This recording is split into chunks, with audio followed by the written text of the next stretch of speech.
Hi, I am Prashant Kumar, Assistant Professor, Department of Computer Science and Engineering, MS Engineering College, Bangalore. Today I am going to talk about assembler and basic assembler functions. Talk two things I will talk. One is a simple SIC assembler, and second one is assembler algorithm and data structure. Today I will cover the first topic, a simple SIC assembler. Okay, let us see what is an assembler and what is its functions. An assembler is a system software that will translate an assembly language program into a binary level object code. Assembly language program contain mnemonic codes, instruction written in mnemonic codes, and the assembler will convert that mnemonic instructions and symbolic labels etc. into its equivalent machine instructions in binary. So it translates mnemonic operation code to their machine language equivalent. Second one is assigning machine addresses to symbolic labels. So these are the basic functions of an assembler. So this is the overall block diagram of an assembler. So we have a source program written in assembly level language, and the assembler will convert that source program into object program which is in machine language. So apart from the mnemonic instructions, there are few other instructions that we will call as assembler directives. And assembler directives are pseudo instructions, and that will direct the assembler to do certain operations. And assembler will not translate those pseudo instructions into machine code. It is a assembly directives are pseudo instructions which is an instruction to the assembler. And look at in SIC assembler, few assembly directives are start, end, byte, word, reserve byte and reserve word, etc. And start is nothing but the starting of the program which we will use to specify where we have to start. End is the end of the program. So this is two instruction to the assembler. In byte and word are nothing but we are defining a constant of size 1 byte, and if you are defining a constant with one word, so you can use the two directives byte and word. And reserved bytes and reserved words are two other assembly directives will help to defining a set of bytes in the memory or set of words in the memory. So here you can see an example of a assembly level program. Here the instructions, mnemonic codes, etc. are written by using SIC instruction set. All permissible symbols and instructions, operation codes and operands are used here. Briefly I will tell what is the meaning of each one. Let us see the first column indicate the line number, and second column indicate the symbolic labels that we have used. Okay, third one is our operation code, and fourth column is the operands required for performing that operation, and the last one is the meaning of that particular statement. So copy start 1000 is nothing but copy file from input to output. So this is the starting. Start is a assembly directives, so that will direct the assembler that we have to start the program from 1000. So similarly, first STL return address is first is a symbolic mnemonic symbol. We will call it as a label, and STL and return address is actual our instruction you return in assembly language. Store the return address into the link register. That is the meaning of STL. So return address is defined in the 95th. You can see 95th line. Return address is a reserved word of one reserved word in the memory location. Then as a whole, I will tell what is the meaning of this program. This program is used for transferring records of data from the input device to an output device. So that is reading records of data from the input device and writing that read data into the output device. That is the purpose of this program. So this is the main function, and this function will call reading subroutine, and after performing the reading operation, and it will call writing subroutine for writing the read data onto the output device. And input device and output device usually refer by using certain unique number that we will discuss soon.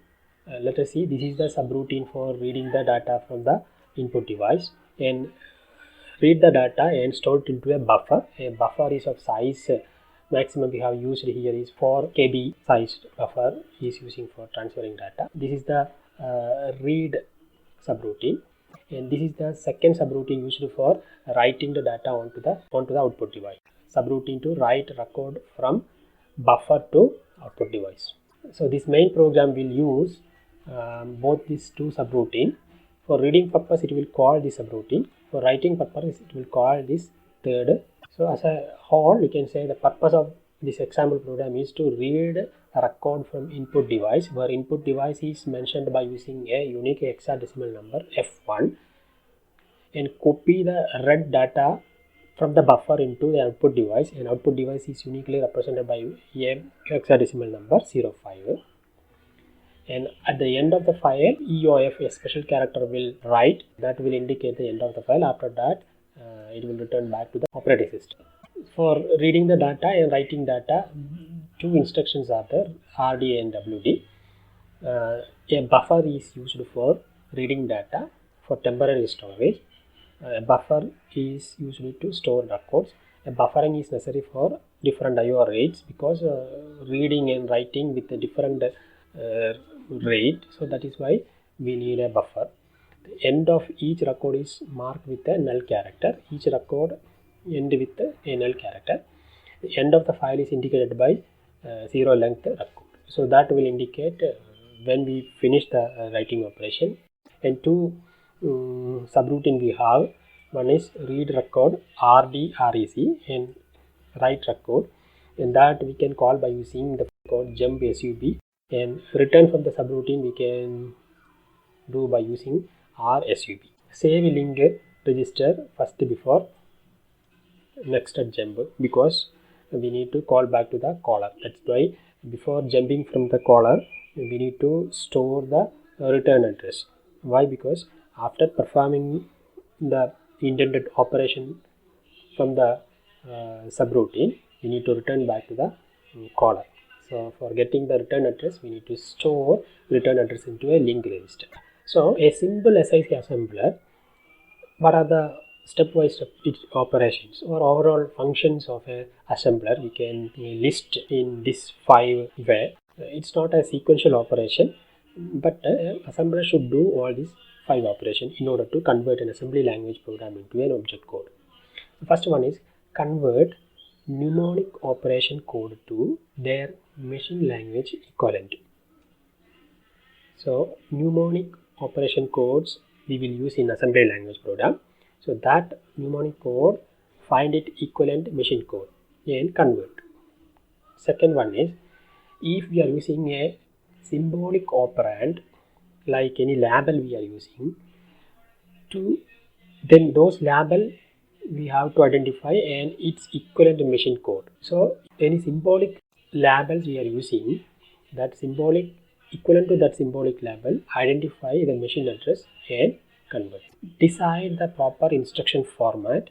Okay, which way we need to write, what is the instruction format, whether it is written in the proper format, that also assembler need to decide.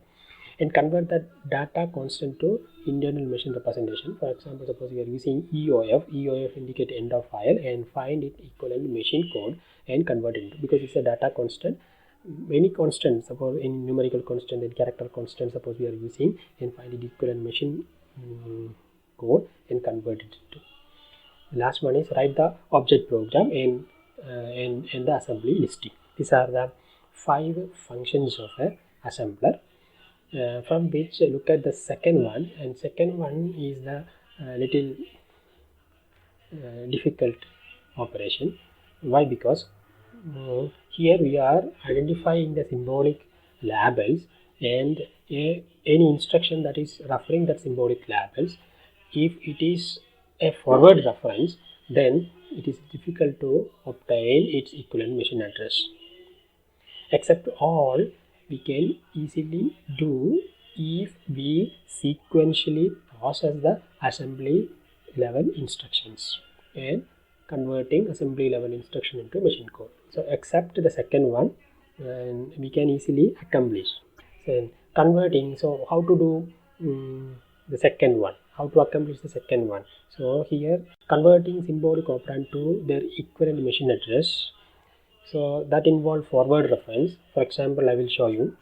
Yeah, look at here. In this line 10 is an instruction STL return address. STL return address means store a return address into link register, where return address is a symbolic label, and return address is defined in the 95th line, and it is a reserved word and its location, and we don't know what is its machine address, and we only understand what is the meaning of return address when we processing 95th line. That means from the 10th line we are referring a symbolic label which is in the 95th line. That symbolic label is defined in the 95th line, so it is called a forward reference. Such a forward reference will come, so it is little bit difficult to translate that assembly level instruction into machine code. So that is what is telling in the second operation, converting symbolic operand to their equivalent machine address. So for that, the solution is we need to perform the conversion of an assembly language program into object code in 2 pass. A pass is nothing but scan the source program and doing some operations, some set of operations. So we have to scan the program 2 times. That is what 2 passes. So in the first passes, so the first scanning, scan the source program for label identification and definition and finding its equivalent address. That is what first pass. So first pass we will solve such type of what symbolic label and identifying its address. And during the second pass, that means the second scanning, we will translate all the mnemonic codes and we will perform all the 5 all the operation except the second one, converting mnemonic operation code to the equivalent machine language and deciding the proper instruction format and converting the data constants to internal machine representation and performing and writing the object code into the files, etc. So these are the 2 passes. So sometimes in some assembler they will follow this procedure for performing an assembly level language program into an equivalent machine language. Here you can see the same line number, there is no difference, and here we have added one more column, that is the location where we have stored this mnemonic code. This is our assembly language program, like 3 things. Here we will use all labels, here we will use all operation codes, here we will use all operands, and this is something different. For the purpose of understanding, we will write the object code here. What is the corresponding object code of the assembly language program? Let us see. So first one is a assembly directives. Start, we know that is assembly directives to indicate that where to start. It's starting from 1000. Okay, fine. The location 1000, you have the instruction STL return address. So look at here, STL is a store return address into location register, link register L. So return address is defined in the location 1033. So STL is 1414, that is the hexadecimal value for the operation code STL, and the label, symbolic label return address, its address is 1033, that is stored return address referring the memory location 1033. Okay, so 1414 1033. That is what its corresponding object code. So assembler will convert this line into this object code. Then look at next one is a jump subroutine RD record. That means that's called the subroutine read record. So we will use the operation code jump JSUB, jump subroutine. So this is a label, and jump subroutine read record, you can see jump subroutine, its value is 48. In RD record is a function defined in, here RD record is defined with in the memory location 2039. So here onwards, few memory location we will get the corresponding all new assembly language program corresponding to the read record. So that's why 482039. So this instruction is converted into 482039. Then next one is LDA, load accumulator length. Length is another mnemonic symbols, mnemonic labels, and defined in 1036 location. It's a reserved word. So you can see that LDA is 00 and length is 1036, defined in 1036. Okay. Then compare 0. Compare 0 is another instruction. So compare is 28 and 0 is a mnemonic symbols defined in 1030. So like the way the assembler will perform its assembling operation from an assembly level language into object code creation. So by doing this operation, it need 2 passes. The first passes, it will identify what are the symbolic labels used and what is its corresponding address, and second passes it will perform actual conversion from the assembly language into machine code or object code. So here you can see that is corresponding object code of the subroutine read record. This is the second subroutine write record.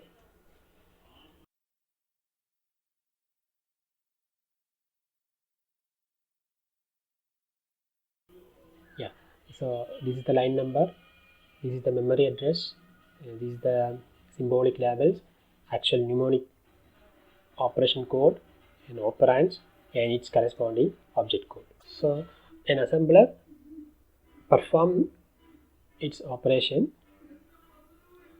by doing 2 passes, and it will create and it will produce object code, this type of things.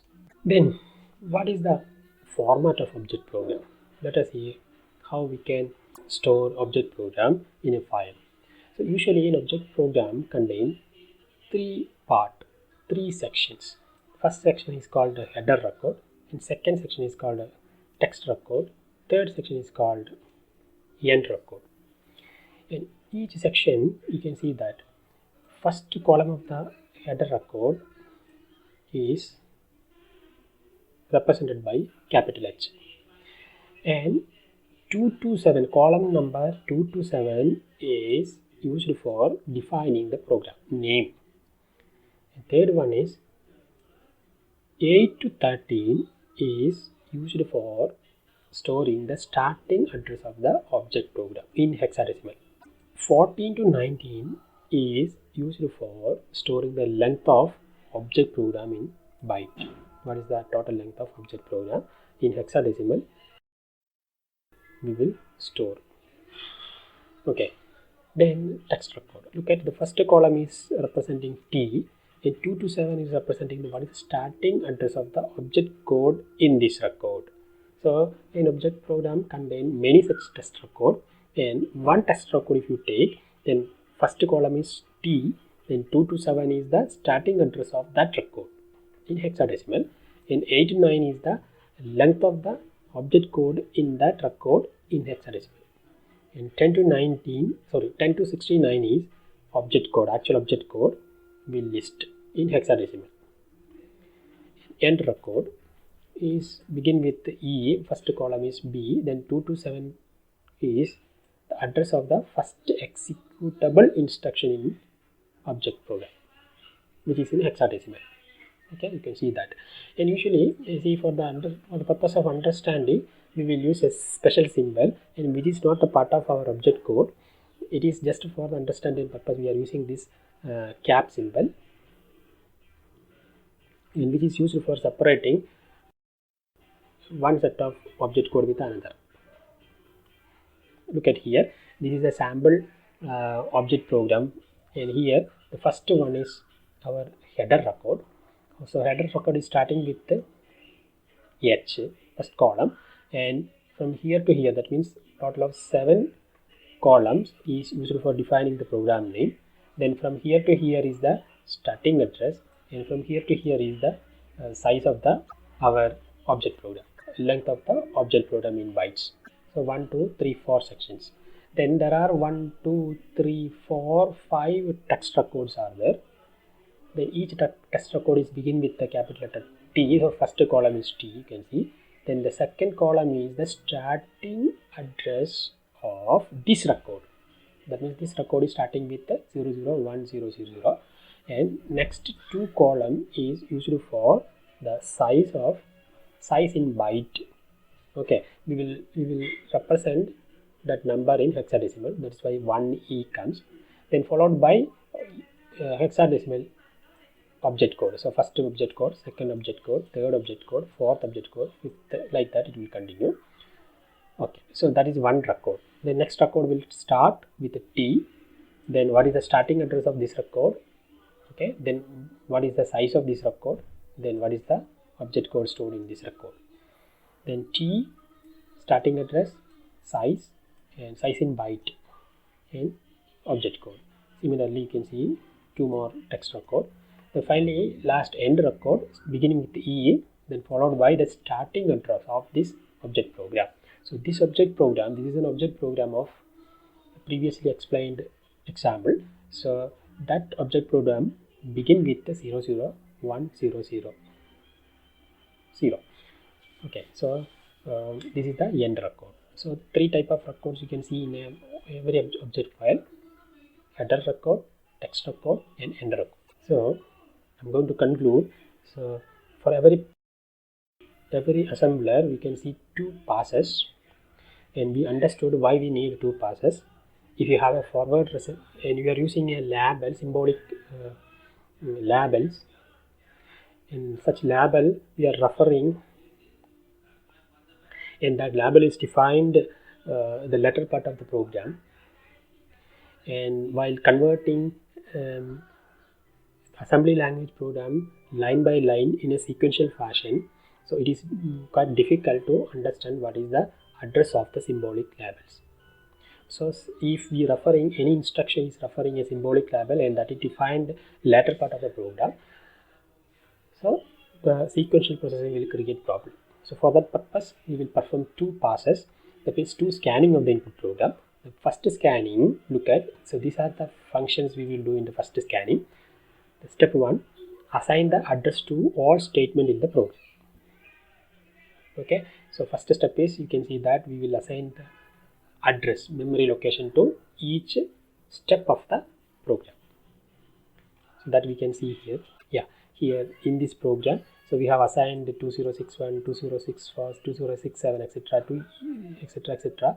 To each line there is a memory address. This is line number, this is the memory locations where we stored these instructions. The second, save the address assigned to all labels for the use in pass 2.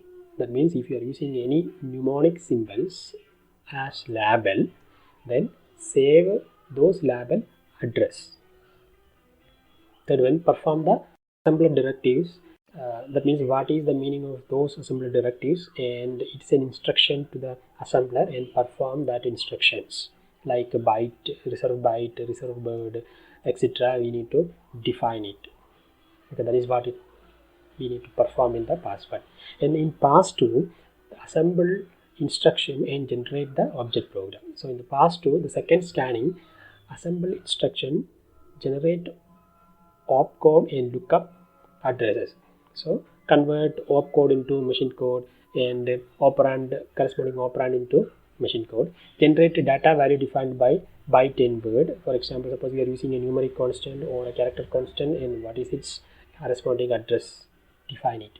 And third one is perform processing of assembly directives not done during the pass one. Suppose we are not particular assembly directives is not processed in the pass one, then perform the actions what that assembler directives mean by in the pass two. Write the object program in assembly listing. That means finally write the object code into a file and tell what is the sequence of execution of those programs, object code. So that is what two passes of. And next topic is assembler algorithm and data structure, and how we will perform all this pass one and pass two with the help of the data structure and algorithm, and that we will discuss in the next video. So thank you for watching this video. So we will see you soon. So thanks once again.